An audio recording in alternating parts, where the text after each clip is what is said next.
តោះបងប្អូនយើងចូលដល់ពាក្យទី43នៃសៀវភៅ HSK សិក្សារបស់យើងបាទដោយសារតែពាក្យនេះវារៀងពិបាកបន្តិចបាទខ្ញុំបែងចែកជា43.1បាទ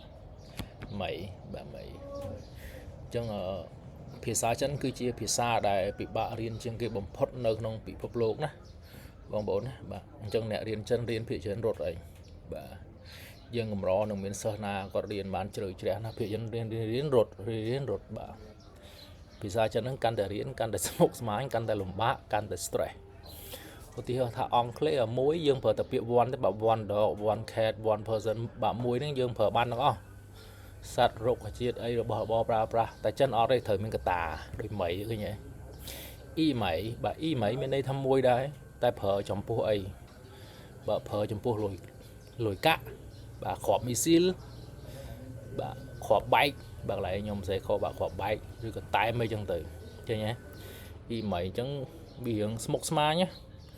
ដល់ពេលសេះយើងប្រើអី EP អញ្ចឹងទៅមួយក្បាលអីចឹងទៅបាទដល់ពេលតលេរៀងវែងយើងប្រើពាក្យអី E ត្រៅអីចឹងទៅអញ្ចឹងភាសាចិននេះត្រូវការភាពអត់ធ្មត់បាទតស៊ូខ្លាំងបាទមានជឺបាទតម្លៃដែលកំណត់លើរូបិយប័ណ្ណបាទនៅលើกระดาษលុយហ្នឹងគេហៅថាមានជឺបាទតម្លៃអញ្ចឹងវាមានតម្លៃ1រៀល2រៀល5រៀល10រៀលអញ្ចឹងទៅបាទវាกระดาษដូចគ្នាទេគ្រាន់តែវាខុសតួលេខហ្នឹងបាទតម្លៃវាក៏ខុសតាមហ្នឹងដែរ